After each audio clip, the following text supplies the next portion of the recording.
Breaking news చూస్తున్నాం. పోలీసుల నోటీసులను సవాల్ చేస్తూ నటుడు మోహన్ బాబు తెలంగాణ హైకోర్టులో లంచ్ మోషన్ పిటిషన్ దాఖలు చేశారు. ఇది మధ్యాహ్నం 2:30 విచారణకు రానుంది. మరొక వైపు మంచు మనోజ్ కాసేపట్లో రాచకొండ సిపి ఎదుట హాజరు కానున్నారు. జల్పల్లి వద్ద జరిగిన ఘర్షణ నేపథ్యంలో మోహన్ బాబు, విష్ణు, మనోజ్ కు పోలీసులు నోటీసులు జారీ చేశారు.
ఇక హైకోర్టులో Mohan Babu lunch motion petition దాఖలు చేశారు. తనకు పోలీసులు జారీ చేసిన నోటీసులను సవాల్ చేస్తూ మోహన్ బాబు ఈ పిటిషన్ వేశారు. తన ఇంటి దగ్గర పోలీసు భద్రత ఏర్పాటు చేయాలంటూ కూడా మోహన్ బాబు కోరినట్టు తెలుస్తుంది. ఇక మోహన్ బాబు తరపున పిటిషన్ దాఖలు చేశారు లాయర్లు నాగేష్ రెడ్డి, మురళి. అదేవిధంగా మోహన్ బాబు హెల్త్ బులెటిన్ కూడా అక్కడ డాక్టర్లు విడుదల చేసినట్టు తెలుస్తుంది. ఈ హెల్త్ బులెటిన్లో గచ్చిబౌలి కాంటినెంట్ హాస్పిటల్లో మోహన్ బాబుకి చికిత్స చేసిన అంశాలను వారు వివరించినట్టు తెలుస్తుంది. మోహన్ బాబుకు ఏం జరుగుతుందో అర్థం కావట్లేదు అంటూ కూడా డాక్టర్లు ఆవేదన వ్యక్తం చేస్తున్నారు. మోహన్ బాబు ఎడమ కంటికి స్వల్పంగా గాయం ఉంది అంటూ కూడా వారు నిర్ధారిస్తూ ఉన్నారు. ఇక ఫేస్ సిటీ స్కాన్ చేయబోతున్నట్లు వివరించారు. ఇదే అంశానికి సంబంధించి పూర్తి అప్డేట్స్ మా ప్రతినిధి క్రాంతి అందిస్తారు.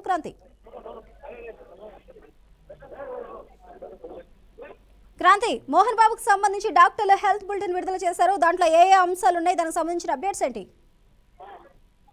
రైట్, ప్రస్తుతం చూడొచ్చు స్వప్న. ప్రస్తుతం ఎందుకంటే మోహన్ బాబుకు అంటే నిన్న చూసుకున్నా కూడా విజువల్స్ లో కూడా చూసినా నిన్న జరిగిన దాడిలో కాస్త ఖచ్చితంగా మాత్రం ఎందుకంటే మీడియాపై చేసిన తనే దాడి చేసేసి తనకు గాయాలంటూ మాత్రం హాస్పిటల్లో జాయిన్ అవ్వడం జరిగింది. అయితే నిన్న విజువల్స్ లో చూసినా అక్కడ మీడియా ప్రతినిధులు ప్రతి ఒక్కరున్నా కూడా ఎలాంటి గాయాలైతే జరగలేదని అయితే మీడియా ప్రతినిధులు చెప్పుకుంటూ వస్తున్నారు. కానీ ఇది అరెస్టుకు అవ్వకుండా ఉండడానికి మరో డ్రామా ఆడుతున్నారని కూడా మీడియా ప్రతినిధులు చెప్తున్నారు. ప్రస్తుతం మీడియా కూడా సీనియర్ జర్నలిస్టులు ప్రతి యూనియన్లు కూడా ఈ రోజు ఫిలిం ఛాంబర్ కు చేరుకొని ధర్నాకైతే కొనసాగుతున్నాయి.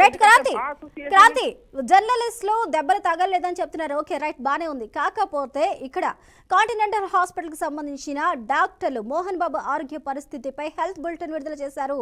దానికి సంబంధించిన అప్డేట్స్ ఏంటి?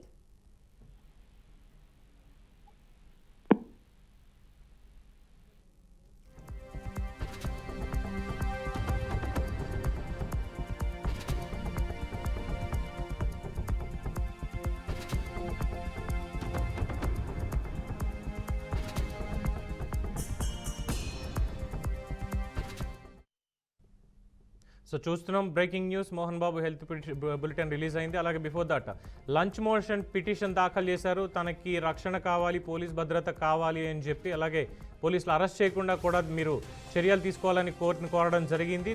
దానికి మోహన్ బాబు లాయర్లు 2:30కి కోర్టు ముందు అపేర్ అవ్వబోతున్నారు. సో దీనికి సంబంధించినటువంటి మరింత సమాచారాన్ని మా ప్రతినిధి మహేందర్ రెడ్డి అందిస్తారు. మహేందర్. ఎస్ పవన్, మోహన్ బాబు అంశంలో పోలీసులకు ఒక షాక్ తగినని చెప్పొచ్చు. హైకోర్టులో Mohan Babu lunch motion petition అయితే దాఖలైంది. అలాగే మరి మోహన్ బాబు కేసులో ఈ కీలక పరిణామం అయితే చోటు చేసుకుంది. మరి హైకోర్టులో Mohan Babu lunch motion petition అయితే వేయడం జరిగింది. తనకు పోలీసులు జారీ చేసిన నోటీసులు సవాల్ చేస్తూ మోహన్ చేశారు. మరి మోహన్ బాబు తన ఇంటి వద్ద పోలీస్ పికెట్ ఏర్పాటు చేయాలని ఆదేశాలు ఇవ్వాలని కూడా కోరారు మోహన్ బాబు తన పిటిషన్ లో. అయితే తాను సెక్యూరిటీ కోరినా ఇటు భద్రత కల్పించలేదని, వెంటనే తనకు భద్రత కల్పించాలని పిటిషన్ అయితే వేశాడు మోహన్ బాబు. మరి మోహన్ బాబు తరఫున పిటిషన్ దాఖలు చేశారు సీనియర్ న్యాయవాదులు అయినటువంటి నగేష్ రెడ్డి, మురళి మనోహర్. మరి మోహన్ బాబు నివాసం దగ్గర ప్రస్తుతం అయితే మీడియా నిన్న రాత్రి మీడియాపై దాడి చేసిన ఘటనపై కూడా పోలీస్ శాఖ చాలా వరకు సీరియస్ అయింది. మోహన్ బాబు చుట్టూ ఉన్న బౌన్సర్లను బైండ్ ఓవర్ చేయాలని తెలంగాణ పోలీస్ శాఖ ఆదేశాలు జారీ చేసింది. అలాగే మోహన్ బాబు విష్ణు వీరి దగ్గర ఉన్నటువంటి గన్లను సైతం డిపాజిట్ చేయాలని కూడా ఆదేశాలు అయితే జారీ చేసింది. So Mohan Babu petition lunch motion petition అయితే మరికి ఇప్పుడు ఆ టాపిక్ గా మారినటువంటి వ్యవసాయం కనిపిస్తుంది. అలాగే ఓవైపు నిన్న తానే దాడి చేసి తానే హాస్పిటల్లో చేరడం కూడా చాలా వరకు విమర్శలు ఎదుర్కొంటున్నాడు మోహన్ బాబు. ఒకవైపు నిన్న తాను చేసిన దాడిలో దెబ్బతిన్నటువంటి రిపోర్టర్లు ఎవరైతే ఉన్నారో వాళ్ళ పరిస్థితి, ఆరోగ్య పరిస్థితి కూడా చాలా ఇబ్బంది గురవుతుంది. ఒకవైపు తన హెడ్ ఇంజరీ కూడా అయింది. ఒక ఛానల్ సంబంధించిన రిపోర్టర్ కు హెడ్ ఇంజరీ అయింది. ఇద్దరు కెమెరామెన్లు, దాంట్లో బీహార్ కి కెమెరామెన్ కాలు గాయం కావడం చూస్తున్నా ఉన్నాం. సో మొత్తానికి మోహన్ బాబు ఎపిసోడ్ అయితే హైకోర్టు చేరుకుంది. హైకోర్టును అయితే ఆశ్రయించాడు Mohan. Okay Mahender, thank you.